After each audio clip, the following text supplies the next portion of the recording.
The National Rugby League is Australia's premier rugby league. Although it doesn't exactly span the entire nation, with there being no teams further west than Melbourne, it does include one overseas team. No prizes for guessing which country. So with that being said, here are the NRL Stadiums. Suncorp Stadium, Brisbane Broncos. Lang Park, as it has historically been known as, is over 100 years old. However, back when it opened, it was an oval field used for multiple sports. A similar story to several other stadiums in the league. After a rebuild in the early 2000s, it's now considered by many to be the best rectangular stadium in the country. It has a good argument. For starters, it's the largest proper rectangular stadium in the country. Another thing I like is those large video boards between the top and bottom tiers.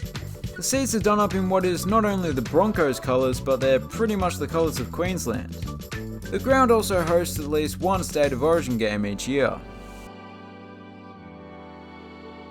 GIO Stadium, Canberra Raiders. This one opened as an athletics venue in the 70s before the Raiders even existed.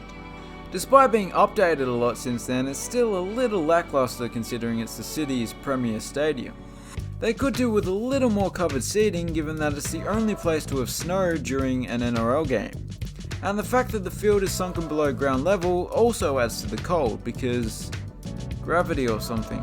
It's still an okay stadium, but clearly okay is not enough for Canberra, because there have been proposals to build a new one.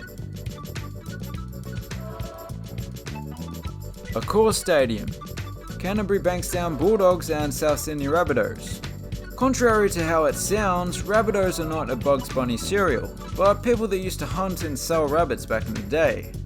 Alma Fudd, basically. Accor Stadium might be better known internationally as the Sydney Olympic Stadium, but something you might not know is that it hosted the Sydney Olympics. During the games, it was the biggest stadium in the country. Not anymore, but it's still the biggest in the league. Arguably far too big for the Bulldogs or the Rabbitohs' requirements. But it too is the host of at least one State of Origin game each year, and of course the Grand Final every year. The stadium actually has an oval field and can host cricket and AFL, but it makes use of movable seating to allow it to become almost rectangular. CommBank Stadium, Bulldogs again, Parramatta Eels and Wests Tigers. In case you were wondering about the name Wests Tigers, it's short for Western Suburbs, which sounds very lame when said in full. Anyway, CommBank Stadium is a bit of an anomaly in Australia. It's pretty much the only European-style football stadium in the country, excluding perhaps a few smaller ones. The European features I'm referring to are the symmetrical layout, as well as this particular style of cantilever roof, and a section of standing room, which is actually converted back into seating when it's NRL time. It's an excellent venue with an understated design. PointsBet Stadium, Cronulla Sharks. Cronulla Sutherland Sharks. Nobody says the Sutherland part. Shark Park, as it's also known, is fittingly located a literal stone's throw from the ocean, wind assisted. What might be surprising to hear for anyone watching in England, for example, is that it's the only stadium in the entire league that is owned by the club. Most stadiums in Australia are government owned. There are very few stadiums home to just one club, come to think of it. It'll actually have a reduced capacity of 12,000 during the season due to construction works, which should mean that it's at least close to a sellout every game. I wonder if Sharks fans would consider it treacherous to order flake at the fish and chip shop. Cbus Super Stadium, Gold Coast Titans. The stadium's design is overall fairly simple and understated once again. The exterior is wrapped in a polytetrafluoroethylene fabric like the stadiums of old, and on the inside it's just a single tiered stand on each side. But those seats are done up in Titans colours which look great, like a tropical getaway in the form of plastic, befitting of the Gold Coast. Although it's technically subtropical. Anyway, it's a beautiful stadium. 4 Pines Park, Manly Warringah Sea Eagles. Not like those wimpy little girly Warringah Sea Eagles. Brookvale Oval, as it's better known, is a typical old school suburban ground, complete with grass embankments. Except for one atypical feature, and that is the Ken Arthurson stand in the corner. You just don't see many of those corner stands in Australia. Overall, I do like the ground, but it's really not in great condition and there are some other issues. Thankfully, there are plans to give the stadium a major overhaul in the near future. Amy Park, Melbourne Storm.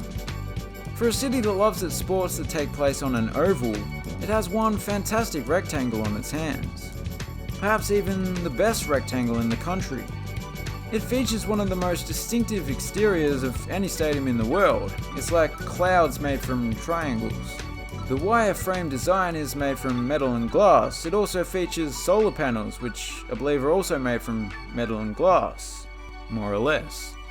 The interior definitely doesn't let it down. I love that colour scheme. It goes to show that even if it has to be neutral, it doesn't have to be grey and dull. McDonald Jones Stadium, Newcastle Knights. I wonder how long the meeting to decide Newcastle's nickname took. Knights is a bit of a no-brainer. Unlike in Newcastle, England, the stadium is more or less symmetrical. The exterior actually reminds me a little of Suncorp. In fact, the entire stadium is like a less built-up Suncorp stadium. Even a bit of a similar pattern on the seats. Despite being slightly larger than the suburban stadiums we've seen so far, it still features a grass hill at each end. It's a very tidy looking stadium. Mount Smart Stadium, New Zealand Warriors. The land that this stadium was built on was once a volcano, because New Zealand. Admittedly, it was a small, inactive one, named Mount Smart. Kind of like this one over here. Before it was quarried, and then of course you have to turn an abandoned quarry into a stadium. Those are the rules. The venue actually hosted the Commonwealth Games back in 1990, which is where you can see the remnants of a track. It hosted athletics for a while afterwards.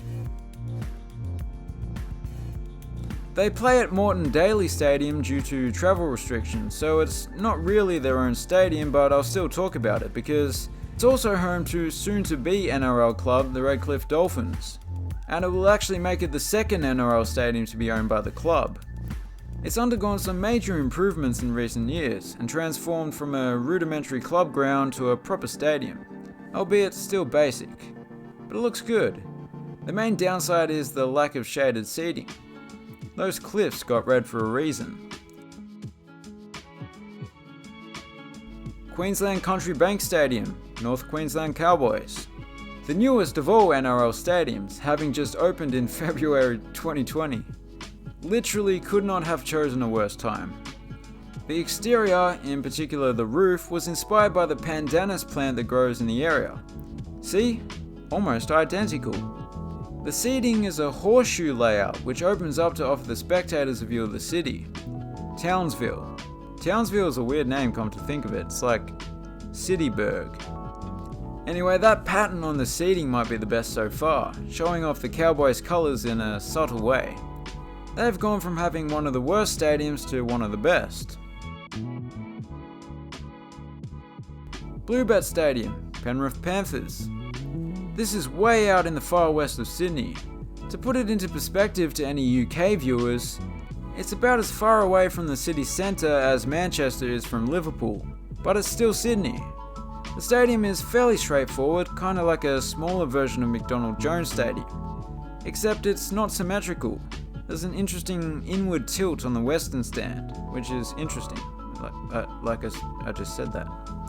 It'll actually be demolished at the end of the season to make way for a new stadium. Netstrata Jubilee Stadium, St George Illawarra Dragons. As a kid, I used to think that they were the only team in the league to actually be named after their sponsor, because they're sponsored by St George Bank, but St George is also a region of Sydney. Just like Red Bull is a region of New York. Anyway, this is an odd ground because it's an oval, but it's not really the right dimensions for cricket or athletics, so it's only used for rugby and soccer. Two sports that would rather not be playing on an oval. There have actually been calls to convert it into a rectangular stadium. For now, I love that huge grass embankment. WIN Stadium, St George Illawarra Dragons. Cronulla's stadium was pretty close to the ocean, but there was like mangroves or whatever they were in between. But here, the eastern stand, well, the grass hill to the east, backs onto a golden sandy beach. Not only that, but a good portion of the spectators actually get to gaze out into the Pacific Ocean while watching their team. If only they were just the Illawarra Dragons that get to play all the games here. But then they'd lose their sponsor, wouldn't they? Sydney Cricket Ground. Unlike London with the Premier League, there is actually a club called Sydney despite there being loads of clubs in the city. That'd be the Sydney Roosters. I like how several Sydney teams feature the outline of the Opera House somewhere in the logo, Sydney FC being the most conspicuous. Anyway, the SCG isn't the Roosters' permanent home.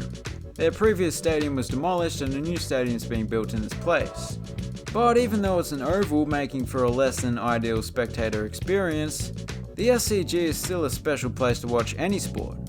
It does also have more than its fair share of rugby league history, having hosted more first grade games than any other ground in the country.